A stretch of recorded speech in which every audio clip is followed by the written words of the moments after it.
Today I'm here to talk about the best backlist horror thrillers and other dark fiction that I've read in 2025. Now again, I know I am posting this video early. The reason I like to do this is that it spreads out my year-end content, so I do my backlist titles in the fall and then I talk about my new release favorites in the winter months. It's just what I do. It's the only way I get all my filming done, so please bear with me, but I don't think too many people are going to complain about a list of favorite books that you should definitely check out, or at least books that I loved, and really have some great variety here.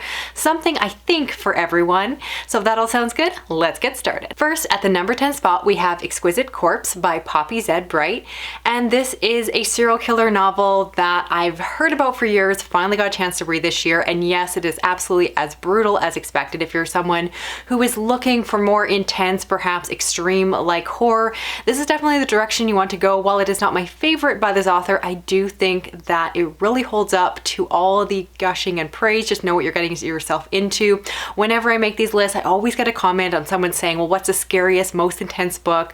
I want something really scary. So even though we're only at the number 10 spot, I can say that this is definitely one, if not the most intense book I'll be mentioning on this video today. Then switching directions, at number 9, we have The Frozen River by Ariel Lawson. And this is a historical mystery book where we follow a woman who works as a midwife, and as well, she has a lot of medical experience because of that. And so she gets called in when there is a mysterious murder that takes place. And so it is a mystery story that is set in an older time. So again, there are the limitations when we don't have the access of DNA and all of the newer tools that we've become familiar with through shows like CSI. So then instead you have to look at the evidence that is available, talk to the potential witnesses, and so you have this woman investigating. Now I often say that this is a book that I know I liked a lot because I purposely go out of my way to avoid any kind of fiction that involves labor and delivery. So reading a story from the perspective of a midwife, and there are definitely birthing scenes within the story.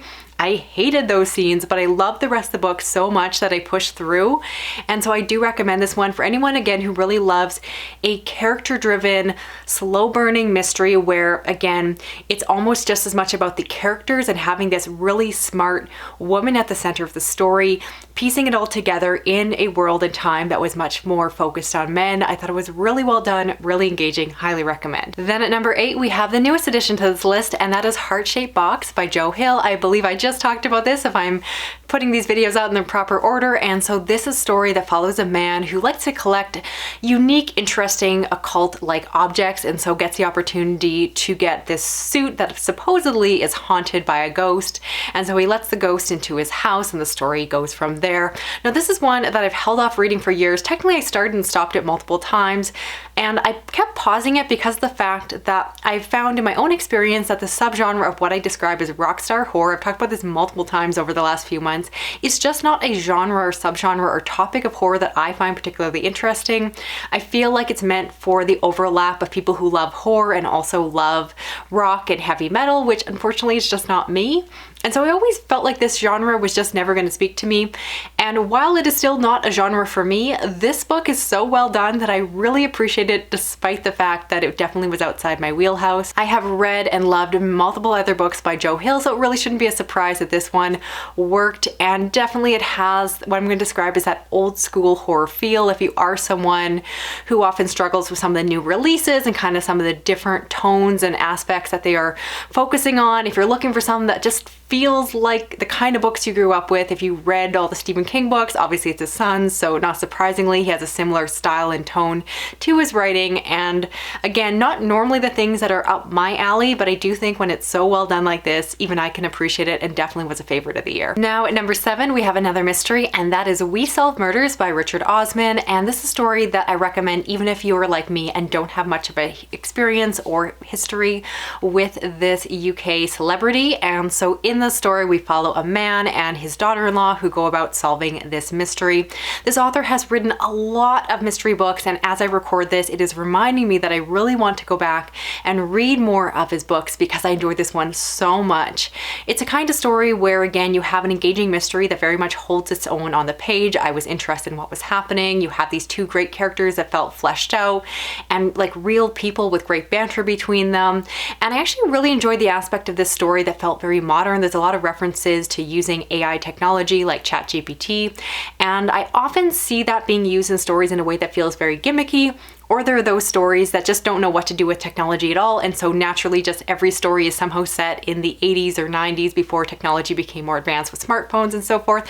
This story in my mind struck that perfect balance of addressing it without it feeling cheesy, making it work, and not having it interfere with the story. So I had such a good time with this one. Definitely an author I need to check out more by, so tell me to do that. I know a lot of you are fans of his work already, so again, remind me what is the book I should read next, because I probably should have read more by him by now. Then at number 6, we have The Devotion of Suspect X by Kirigo Hirshanino, and this is one where it is a translated Japanese mystery. At the beginning of the story, we follow from the perspective of this single mother. Her abusive ex-husband shows up and something ensues. We then follow as there is a mystery plot that takes place. So we have part of the story told from a certain perspective, and then we also have the police involved in it. And it's one where we are given parts of the information. I would say that you actually know a lot more than I'm giving away even in this synopsis, but I really do think it's fun to see it all play out. So it has some good twists and turns, and you definitely have some morally ambiguous characters, or particularly characters where you can kind of understand why they're doing what they're doing, even if it is by its very principle morally wrong, but there's something sympathetic about it. And that, I think, is what made this book work so well, is it has a setup that makes you really wonder what would you do in this person's shoes, and then the story goes from there and gets larger, and there's lots more that evolves. So it is one of the best Japanese mystery stories that I have read. I've said in the past I used to have a lot of trouble finding Japanese translated works that worked for me, and I really thought that something was getting lost in translation. I don't know if it's me or the books that have changed, but I'm really enjoying the ones that I've been reading recently, and this is one that I definitely recommend if you're trying to get into translated work, especially from this region. Great one to jump into, very accessible. I thought the translation worked fantastic from an English perspective. Then breaking into the number 5 spot, we have Out by Natsuo Kirino, and speaking of Japanese work, this is a Japanese thriller that focuses on a woman who is working this laborious job. Something happens with her abusive husband, and she ends up deciding to off him. And this is all in the premise, I should be really clear. And so what the story is really about is the aftermath. So she ends up pulling in her female co-workers to help assist with dealing with the body afterwards, and they all become accomplices through that act. This is very much similar to the last book, where you have a situation where characters are put into a moral quandary, and very much you understand that what they're doing is not right, but there is that piece of sympathy that makes the story again so much more compelling, because you find yourself rooting for them and really questioning whether or not they're the villains of the stories, or if there is anything about what they are doing that is in some way justified in some messed up, obscure way. And so it's again very compelling, very readable. Again, I can't speak to the actual original work, but as a translation, I found it easy to read on the page. You wouldn't know it was written in a different language first because it felt so accessible. And again, if you're someone who maybe has read through all the big buzzy North American and UK based thrillers, I definitely recommend give Japanese thrillers a try, because what I love about them, what I've really come to enjoy, is they tend to be very dark and biting, and sometimes going further than you do see in some of the safer bestsellers that get put out here. Then at number 4, we have I Who Have Never Known Men by Jacqueline Harpin, and this is one that I've been meaning to read for quite a while, finally got to. It is a piece of dystopian fiction where we follow the perspective of a young woman who at the beginning of the story is very much in a confined perspective, where she is very much only told information on a need-to-know basis. And so because of that, she has a very limited outlook on life, but she's aware of those limitations and she's eager to learn more. This is a story that works on so many levels. It is relatively short as a narrative piece, but because of that, I find everything in there is really impactful, really punchy, and very memorable. So you have, again, this character and their innate human desire to learn, I think, is a really key part of the story. This desire to know what you don't know. And I thought that it was very well done. There is her as you follow her through the journey, as the story of course does progress, and you have the loss of innocence as you gain that information, and really being exposed to more than she is first made aware of. It's something that I think is a great successor to those of you that love things like The Handmaid's Tale or are looking for something similar that doesn't feel like a copycat but very much its own. Highly recommend. There's a reason it's high up on this list, is because I thought it was fantastic.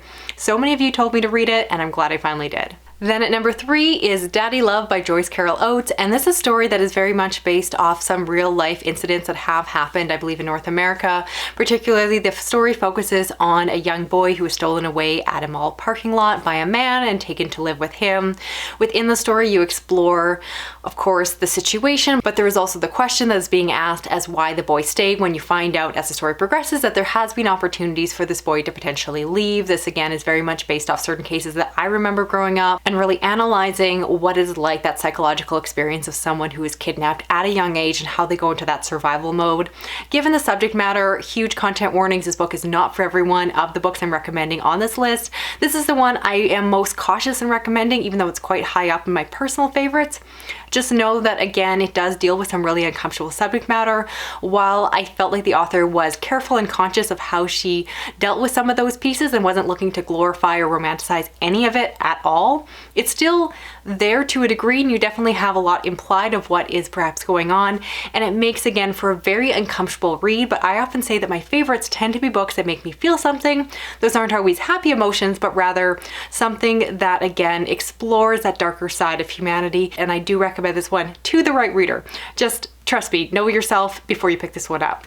And at the number 2 spot, we have Pan's Labyrinth, which is the adaptation or the co-written book that was written at the same time as the screenplay for the movie. Now, for transparency, the movie is one of my favorites, and this is a case that, because of course the written version of this is so true to the original work, it's not really a novelization, but again, adapted properly from the main director. I love this one. It is a historical piece following this young girl who is in this difficult situation. Her mother has been married off to this man in the military. He's very abusive, and she's very much in survival mode, and then ends up escaping into her own potential fantasies. But of course, this is more of a dark horror fantasy story rather than something light and cute. So it takes kind of the idea of what would normally be a portal fantasy as something good in terms of the escapism, and looking at something like Narnia instead turns it on its head.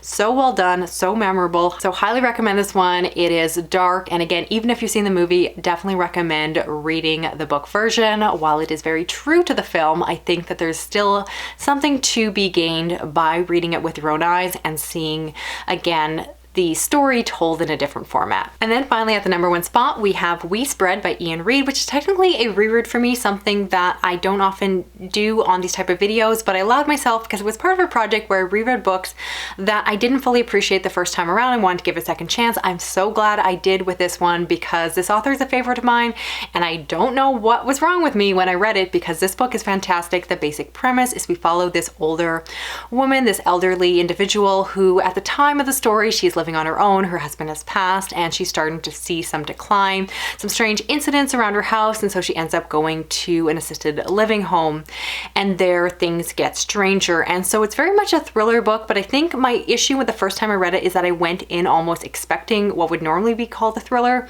and so I hate to use that label. It's really more encompassing dark fiction, where it is more psychological, but in a quieter, subtle way, which is what I love when I think Ian Reid is at his best, because of the fact that this story is as much about the creepy aspects, but really it is so much more about this character in the decline of their life, the potential loss of memory. The question is, are they starting to fade in that regard? And I would say to anyone who has relatives or friends that are in those elderly years that perhaps are seeing some mental decline, this is a really emotional book. And that, I think, is where this book works so well, is that the horror in my mind really comes from the fact that the author draws so much of the situation from reality.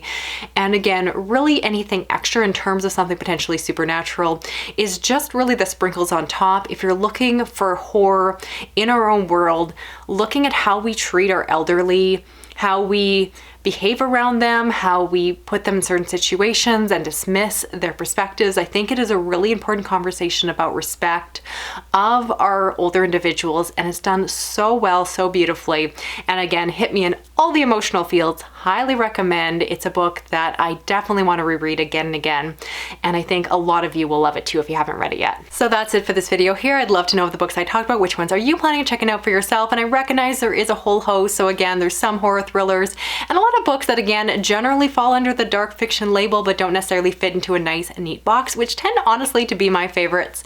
As I look year after year, I tend to enjoy things that are a little bit different. So if you are new to my channel and do want to stick around and subscribe, I appreciate that. Hit the little notification bell so you don't miss a video from me. If you enjoyed this video, give me a thumbs up, drop a comment, even just an emoji lets me know you're here. Otherwise, I will talk to you again soon. Okay, bye-bye.